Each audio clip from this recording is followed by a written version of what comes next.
Ahí están viendo la pantalla completa. Perdón, por favor de indicarme. Me voy a regresar aquí. Sí, todo bien, doctor. Entonces aquí regreso a la presentación. Bueno, creo que aquí iniciamos, ¿verdad? Perfecto.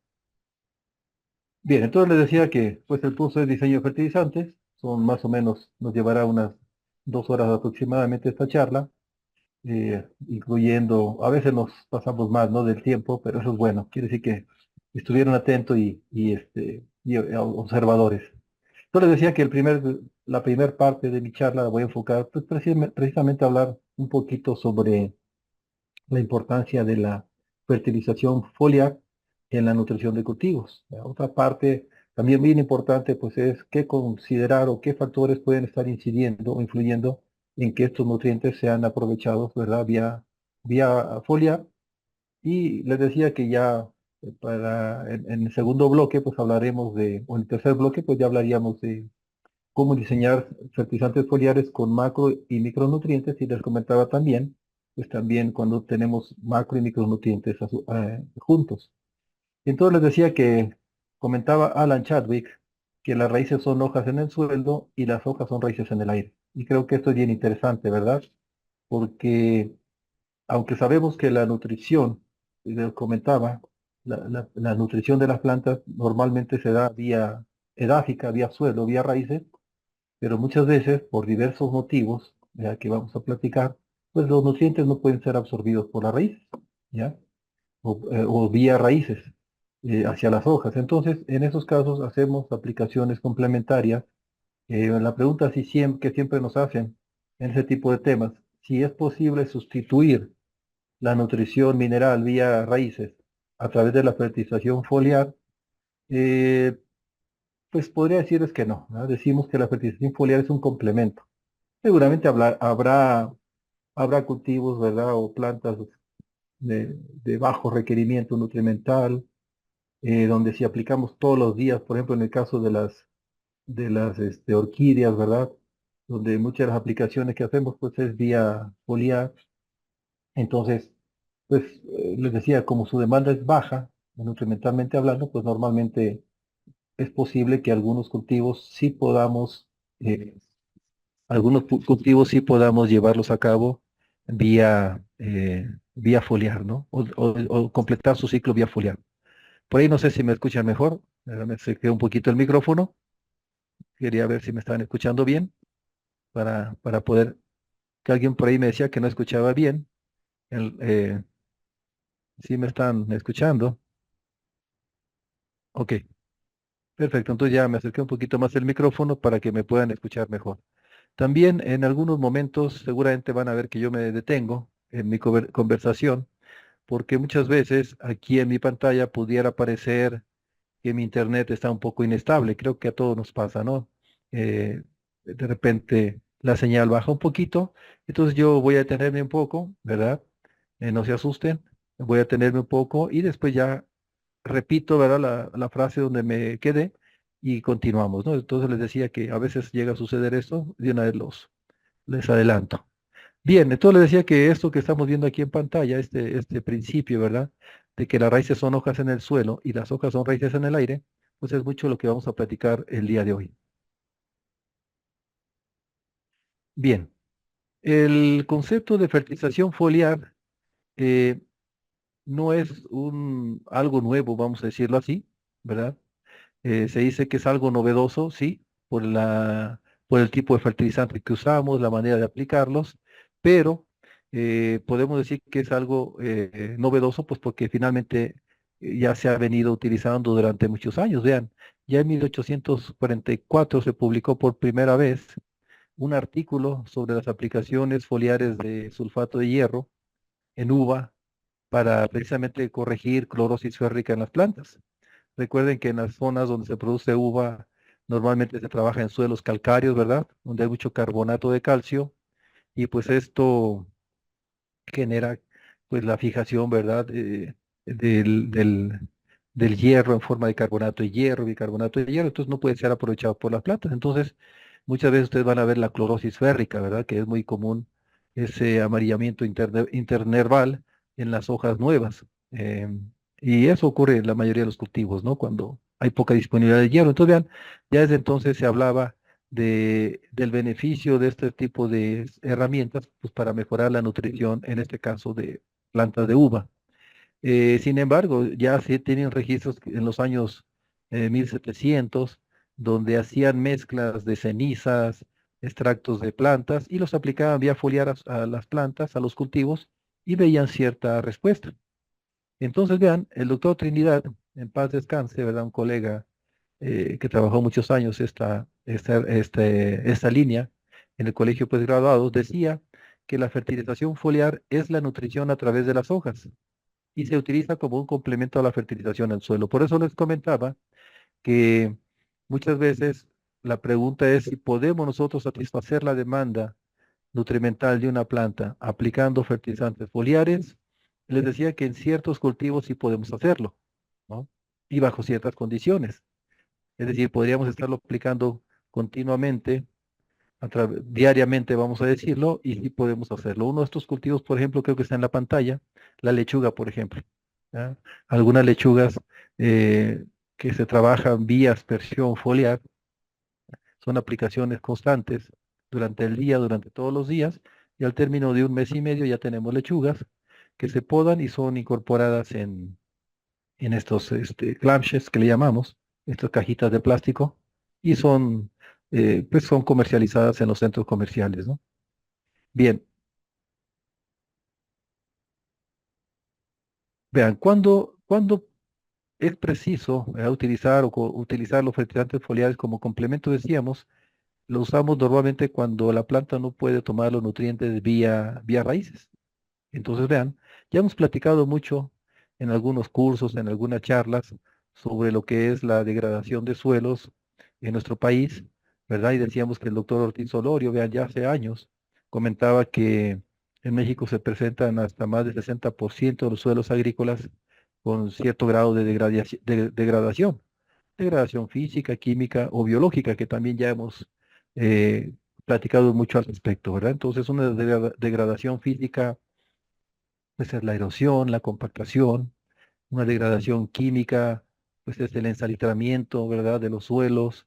¿Qué más? Cuando hay un desbalance en las bases de intercambio catiónico del suelo, es decir, los nutrientes, ¿verdad?, que están pegados al suelo están desbalanceados. ¿Qué más?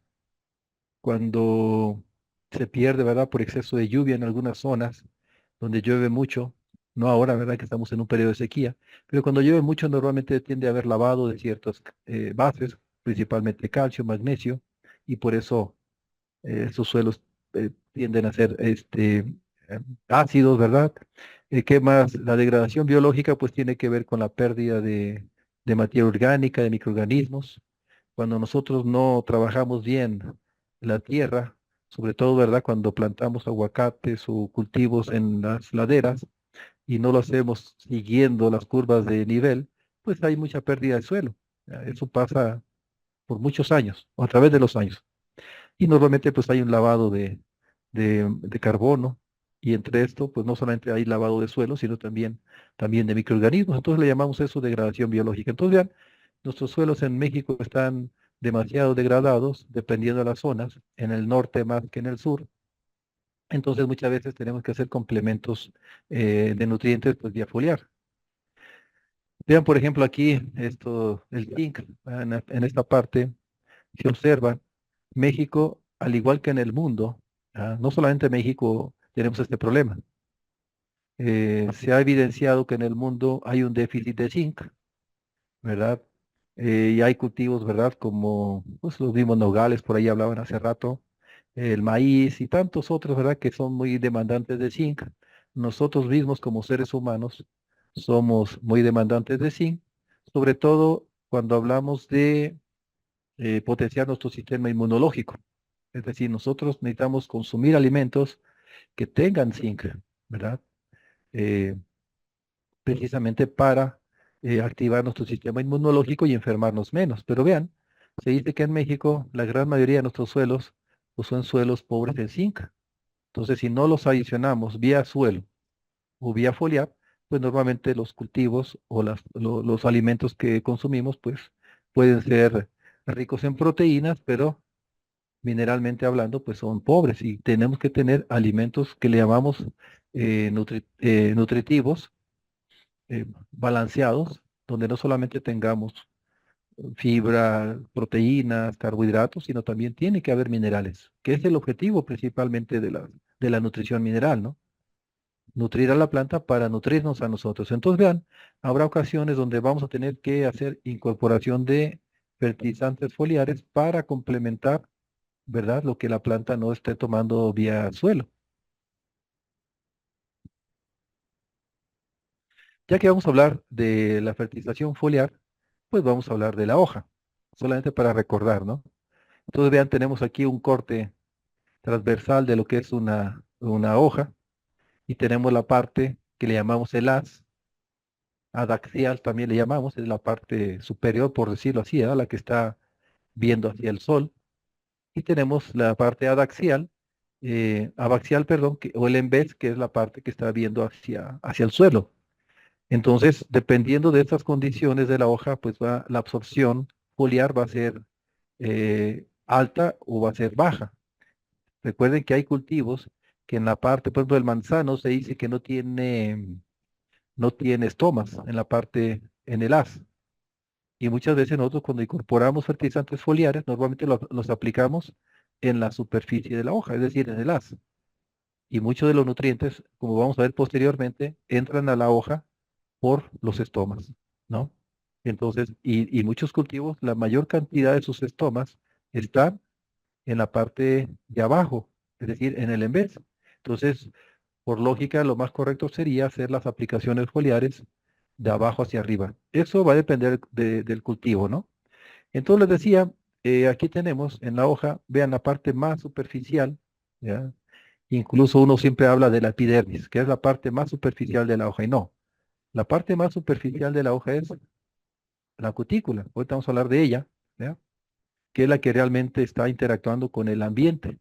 Y después, ahora sí, ya viene la parte de la epidermis, ¿verdad? Después, una serie de células del parénquima y ya los haces vasculares, ¿no? Por donde finalmente algunos nutrientes van a ser traslocados de la hoja hacia los órganos de demanda y algunos definitivamente no se van a mover, como en el caso del calcio, por ejemplo, ¿no? El calcio lo aplicamos y no se mueve, ese queda en la superficie, solamente estamos nutriendo a la hoja. Es decir, a ver si queremos mejorar la firmeza de un cultivo, de un fruto, ¿verdad? Aumentar calcio en un fruto y a veces es imposible. Tendría que el fruto tener, algunos frutos, ¿verdad? Tienen estomas, entonces tendríamos que aplicar directamente el calcio al fruto mientras está verde, ¿verdad? Mientras tiene estomas. Ya después prácticamente cuando cambia de color, pues prácticamente la absorción de calcio, o en este caso absorción foliar, pues ya es prácticamente nula. Entonces, cuando uno habla de absorción foliar, se refiere básicamente a las hojas. Entonces, más o menos así es la estructura de una hoja, les decía, cuando normalmente aplicamos los fertilizantes foliares, algunos que son móviles se van a traslocar vía floema y los que no, pues van a quedar ahí solamente en la hoja, ¿verdad? Es solamente les llamo yo para terapiarnos, porque muchas veces cuando hacemos un análisis foliar, nos dice que hay deficiencias de calcio, de otros nutrientes. Entonces, ¿qué hacemos nosotros? Compramos un fertilizante foliar con calcio y lo aplicamos vía foliar, ¿ya? Y entonces, ¿qué sucede cuando mandamos a hacer un análisis foliar después de la aplicación foliar? Pues que vamos a ver que todos los nutrientes se encuentran altos o en óptimos, ¿no? Entonces, eso es para que yo duerma tranquilo. Pero hay muchos nutrientes que en ciertas etapas no, hay ciertos nutrientes que no se van a movilizar hacia otros órganos. Es simplemente para nutrir esta hoja, la cual está manifestando esta sintomatología. Pero vean, la absorción foliar tiene tres etapas. Entonces es un proceso. Primeramente, pues tiene que eh, el producto caer en la hoja. Ahorita vamos a ver cómo ocurre y qué podemos hacer, ¿verdad? Para que ingrese. Entonces, vean, primeramente es retener el producto en la hoja. Después tenemos que hacer que el producto ingrese, ¿ya? Hacia el interior de la hoja. Y después, ¿verdad? Este será movilizado, dijimos, no todos los nutrientes, pero la gran mayoría de los nutrientes son movilizados a diferentes órganos dentro de la misma planta o tejidos. Entonces vean cómo a diferencia de las raíces, acuérdense que las raíces normalmente su absorción puede ser pasiva o puede ser activa. Pasiva significa que la planta no necesita energía para absorber un nutriente, ¿verdad? Y activa significa que la planta necesita gastar energía para tomar ese nutriente. Entonces, los mecanismos de absorción nutrimental vía raíces es mucho diferente, ¿verdad? A lo que normalmente ocurre en la hoja. Entonces, este mecanismo pasivo que le llamamos de absorción pasiva, donde no hay gasto de energía, es muy similar al que ocurre en la hoja. Decimos que los nutrientes entran por concentración, por difusión, perdón. ¿Qué significa difusión? De mayor concentración a menor concentración. A diferencia de un fertilizante, una solución nutritiva, una solución fertirriego, por ejemplo, una solución del suelo, donde la conductividad eléctrica normalmente es más baja, es decir, conductores eléctricas normalmente generan estrés hídrico en la planta, ¿verdad? Ya lo hemos platicado mucho, porque la presión osmótica externa es mayor que la interna, entonces tenemos que manejar, dependiendo del cultivo y la etapa fenológica, manejamos diferentes conductividades eléctricas, ¿verdad? Y normalmente tienden a ser conductividades eléctricas bajas. Caso contrario en la hoja, dijimos que como la absorción vía foliar se da por difusión. ¿Qué significa difusión? De mayor concentración a menor concentración. O decimos a través de un gradiente de difusión o de concentración. Entonces, ¿qué significa? Que normalmente los fertilizantes foliares vienen muy concentrados, más concentrados, o sea, sus conductividades eléctricas son muy altas, comparadas, claro, con las conductividades eléctricas vía raíz. Ahora, vamos a ver más adelante un cuadro donde voy a mostrarles que dependiendo del cultivo, la sensibilidad o la resistencia, ¿verdad? A la concentración del fertilizante foliar es muy variable, por el tipo de hojas, por el mismo cultivo, etcétera, etcétera, ¿no? Por la anatomía de la hoja. Entonces, hay cultivos que toleran concentraciones mucho más altas que otros, ¿no? Entonces, eso es bien importante.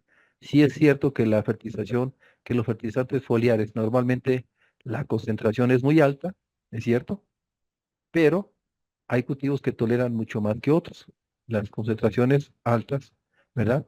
Entonces vean cómo ocurre la absorción foliar, es decir, cómo entran los nutrientes a través de la hoja.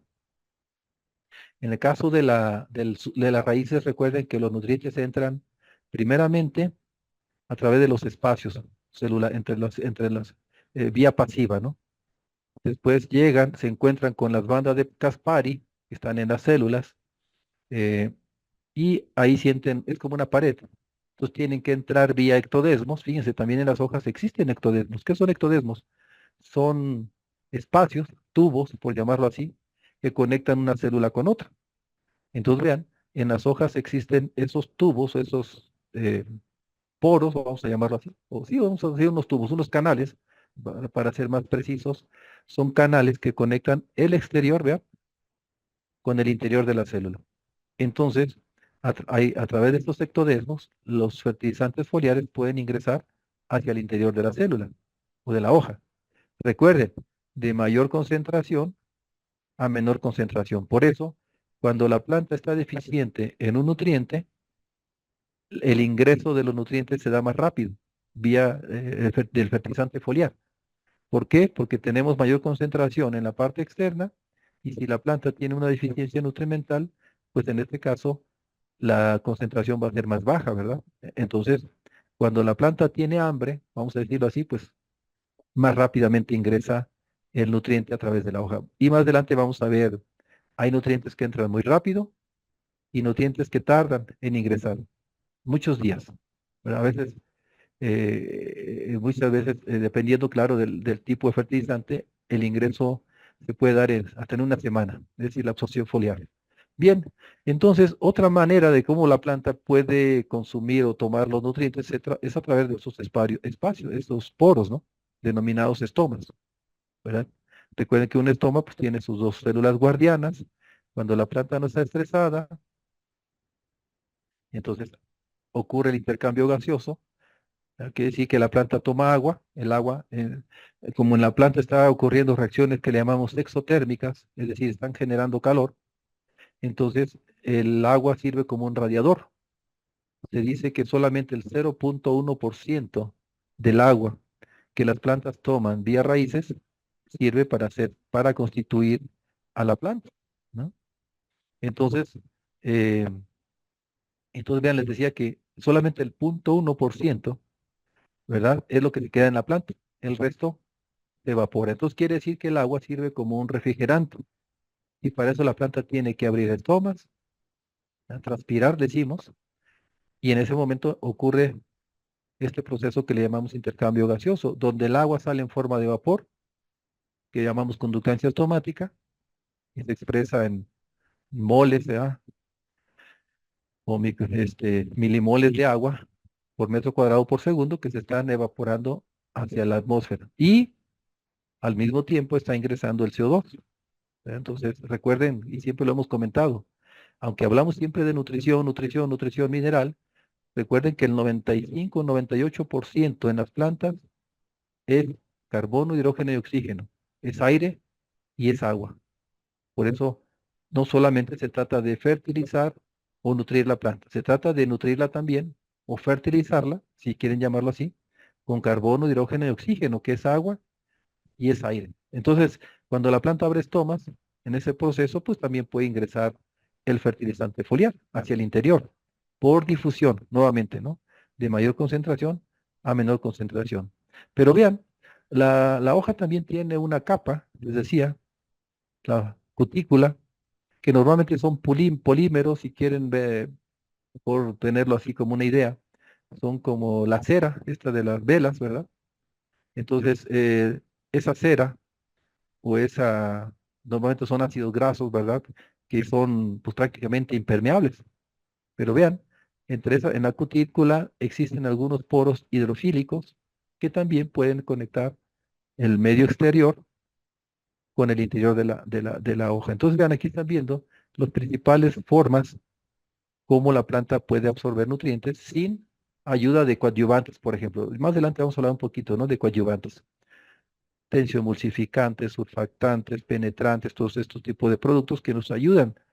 A muchos de ellos nos ayudan como a disolver esa capa de cera y que el producto ingrese, ¿verdad? Cuando sobre todo tenemos hojas como las del aguacate, las del cacao, perdón, las del café, naranjo, ¿verdad? Que son muy cerosas, se les llamamos. Entonces, ahí a veces se dificulta mucho precisamente el ingreso o la absorción foliar se dificulta precisamente por esa capa tan cerosa que tenemos en la hoja, ¿no? Entonces, vean, cuando vemos la composición química de la cutícula, como les comentaba, pues normalmente son ceras.